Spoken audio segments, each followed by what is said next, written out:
Hi mga kapuso, Amor La Rosa po ng GMA Integrated News Weather Center. Anumang oras ngayong gabi o bukas ng madaling araw ay posibleng nasa loob na ng Philippine Area of Responsibility ang bagyong Uwan na posible pa rin lumakas bilang super typhoon.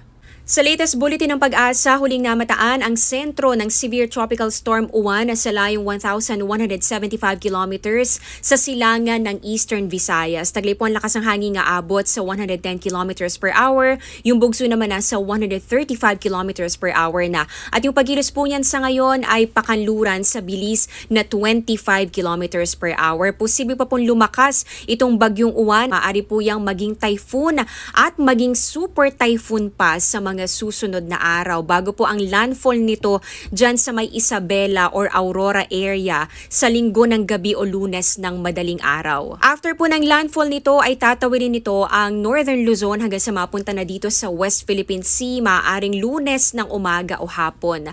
Pero mga kapuso, hindi lang po yung Isabela at Aurora yung dapat maghanda dahil dito nga sa cone of probability natin, dito po nakikita yung iba pang posibilidad doon sa magiging pagkilos o track ng bagyo. Pwede po yang umangat o kaya naman ay bumaba. Kaya dapat maging handa rin at posible rin pong tamaan itong Cagayan, bahagi ng Quezon at ganoon din dito no sa Bicol region. So yan po yung mga posible rin na mga lugar kung saan ito maaaring maglandfall. Kaya dapat ay nakamonitor po tayo at maghanda pong maigi dito sa papalapit na bagyo. Posibleng by Tuesday ay makalabas na yan ang Philippine Area of Responsibility.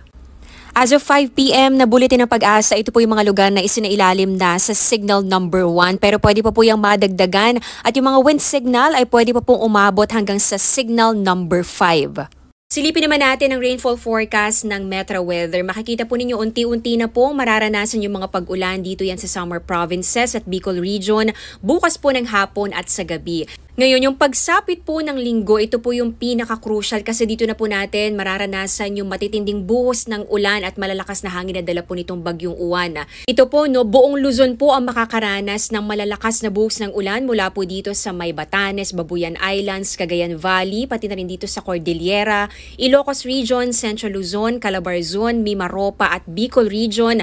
Diyan po posibleng makaranas ng matitindi at halos tuloy-tuloy na mga pag-ulan. Dito naman sa Visayas, meron pa rin mga pag-ulan dyan sa may Samar and Leyte provinces, pati dito sa ilang bahagi pa ng Western Visayas, Negros Island Region, Bohol at sa Cebu. Dito rin sa Mindanao, posible rin po makaranas ng mga pag-ulan at may mga malalakas pagsapit ng Sunday afternoon.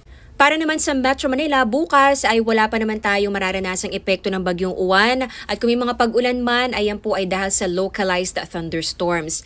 Pero pagsapit po ng linggo, paghandaan po natin, magiging malawakan po yung mga pag-ulan, malalakas po yan, kaya posible rin ang mga pagbaha. Yan po muna ang latest, antabayanan nyo po ang mga susunod na update at bulletins na ilalabas po ng Pag-asa. Ngayon po ay gamitin na natin yung pagkakataong ito para makapag-prepare po tayo, magiging malakas po ang hangin na dala nitong bagyong Uwan at matitinding buhos din ang ulan ang dadalhin yan. Ingat mga kapuso!